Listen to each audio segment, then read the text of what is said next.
Hey guys, today we're reviewing the Sonic Bird Laeus, the second one of the Monster Hunter and Zoids crossover releases. I've already done a review of the Beastlager Mogai, where I also briefly summarized the lore that Takara Tomy has come up with for these, so go check that out if you want. In this video, we're just going to do my usual thing where we unbox the kit, compare it to the original Sonic Bird, and see how it walks. Let's check it out.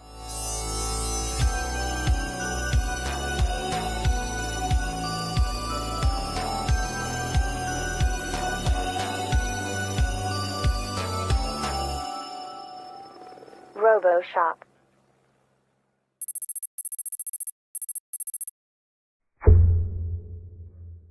Alright, let's take a look here. First of all, we have this incredibly cool illustration that appears to show, speaking as somebody who's not really a Monster Hunter expert, this is of course the Sonic Bird Laeus, or I'm not sure how that's pronounced here actually, going up against the Monster Hunter creature that this is based on. Says here 20th anniversary of Monster Hunter, 40th anniversary of Zoids. On the back we have this story insert. We have pictures of the Zoid showing all of its, for some reason this here, and a couple of details and gimmicks.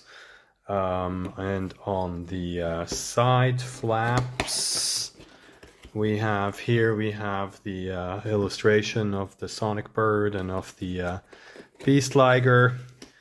And on the other side this shows the extra parts that this comes with for some reason.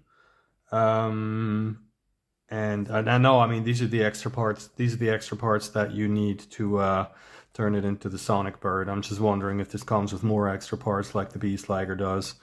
And then it shows here, you know, pretty much the same as the as you would expect on the standard Zoids wild boxes. This is bone mode, this is regular mode, and this is blast mode. So let's get these bags out of here and see what we got. Instructions, and we have this is B, this is A, and this is C, which seems to also come with a lot of bonus parts plus some pre-painted stuff. And then we have S here, and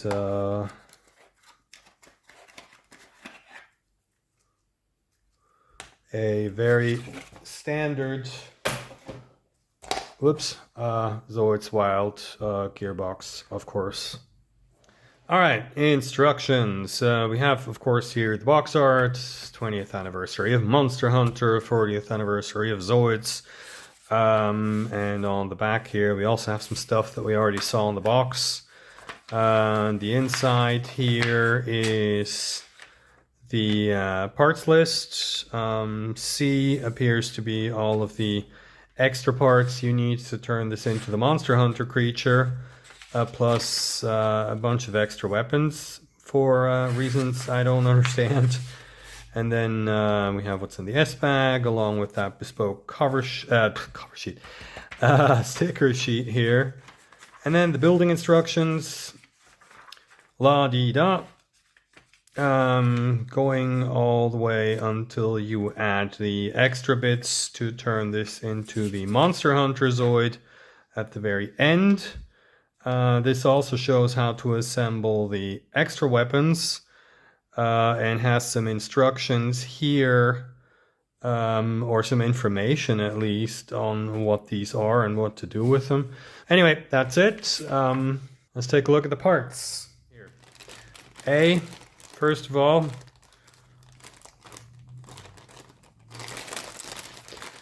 has the usual vast array of excessive plastic waste here. 1, 2, 3 bags. This is the most interesting part. Going to save that for afterwards because haha. And then we have A1 is these mechanical bits that drive the movement and probably also the movement of the beak. And these two bits that look like they just hold something together. And we have these two, which are sort of the standard gunmetal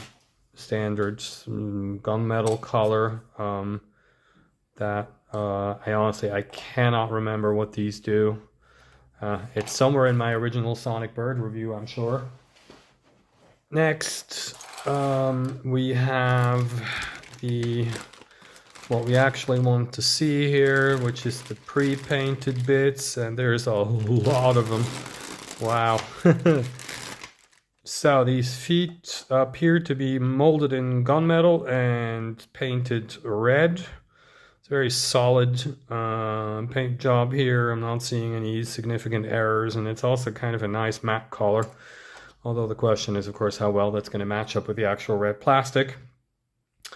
The tail is molded in the same sort of flesh color, really, that the other bits come in, and is painted red.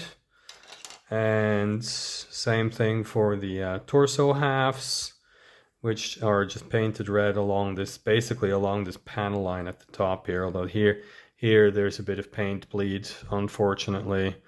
But the rest of it looks good. And the colors go well together. Moving on to B, we have more pre-painted stuff here. So one is, you know what, I'm gonna leave these in the bag. This is a couple of things that come in this gunmetal color that we've already seen. And then we have number 2, which is 3 whole pieces that need to be packaged separately because they're in a different colors. The pilot seat and 2 of these sort of armor pieces imitating feathers. Now I am going to take these out because I want to compare them to the red paint that's on some of these here. Because I am seeing something that I am kind of thinking I probably am not the biggest fan of. All right, so we have, first of all, a whole host of black and red parts here. I have to say, this darkish red here goes very well with the black, which these parts are actually, yeah, these are actually molded in red, and the black is painted on. Whereas this is painted, is molded black and painted red.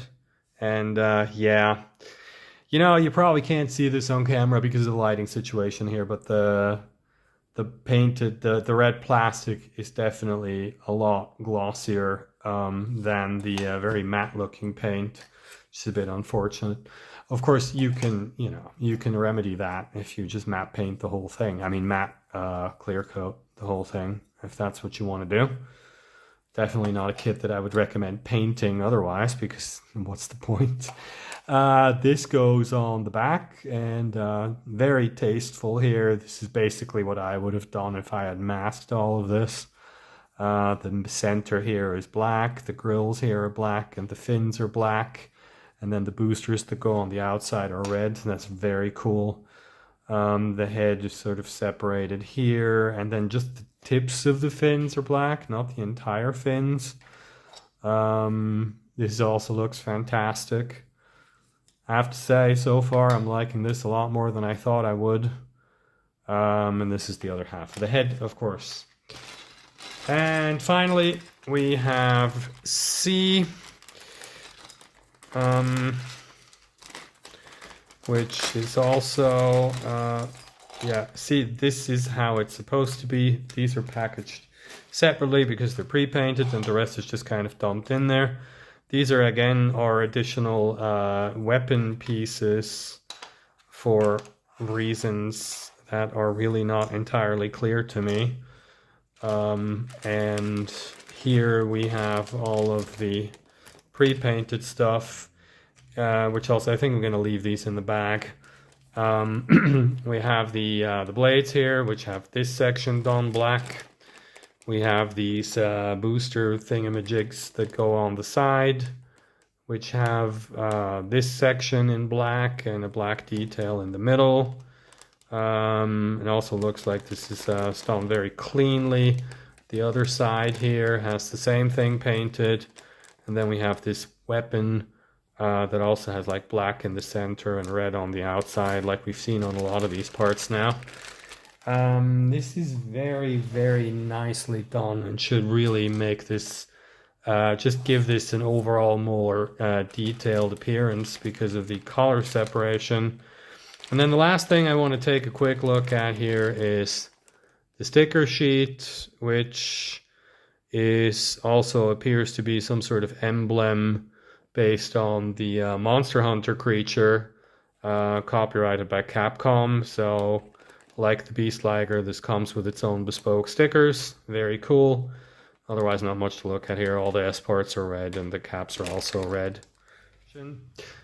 Anyway, that's it. You know how we do. I'm going to build this thing and then we're going to take a look at it in the photo booth.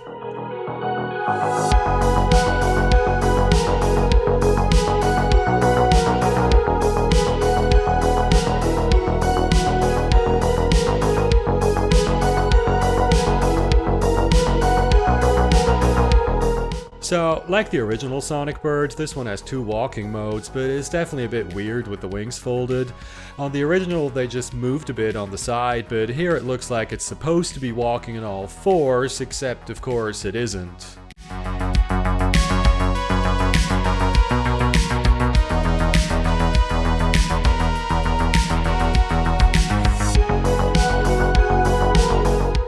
And in this mode, well, it's fine, but I still think it looks more like it's swimming than flying. The good news is that the added weight on the tail doesn't seem to be causing a problem at all, though. Now, let's take a look at how it compares to the original. And this is where I think this thing wins handily. I personally just wasn't a fan of the blue collar anyway, but the added color separation on basically every visible part of the model really makes the Laeus look a lot more interesting, and the extended wings also add to the overall bulk and make it look more imposing. Oh, and one last thing that I thought was worth pointing out, or maybe I'm just pedantic, the instructions tell you to pose the tips of the wings like this, with the blade pointing forward, but on the box, they're actually like this, which I think looks a lot better. I'm not entirely sure if the idea isn't that the blade folding in and out is supposed to be a gimmick, but I would just display it like this if you actually have the shelf space to put it up with the wings out. So, I'm a little surprised to say this, but this is actually my favorite out of the two Monster Hunter models. The color gradients on the Beast Liger Magai are great, and they're a first in 40 years of Zoids history, but I just really like the more muted red color of this one, and the sheer amount of pre-painted parts just really kicks it up 5 notches in terms of its overall appearance. Like I mentioned earlier, the walking movement isn't particularly great because it doesn't make sense anymore with the wings folded, and it never did with the wings out, whether on this one or the original, but that's really my only criticism here. And while I can gripe about how it walks with the wings down, it does look a lot better in that mode than the original. Plus, the added parts on the wings actually make the wingspan look almost like this thing could actually fly, and just overall I think this one looks at least somewhat meaningfully different from the original Sonic Bird, and less just like that one with some parts tacked on, you know? So, like I said about the Beast Liger Magai already, these Monster Hunter Zoids are actually all around really nice releases, from the box art to the actual execution of the recolor and the added parts, and nowhere near the lame cash grab I first thought they were going to be. Anyway, that's it for this one. I've got the HMM Gaisak coming up next, so if you like Zoids and you've made it to the end of this video, subscribe to my channel so you don't miss it. Give the video a like and leave a comment. I also have Patreon and PayPal links in the description if you'd like to help me with my Zoids budget, but just watching my stuff, leaving comments, and not skipping over the ads helps too. In the meantime, thanks for watching, and I'll see you in the next one.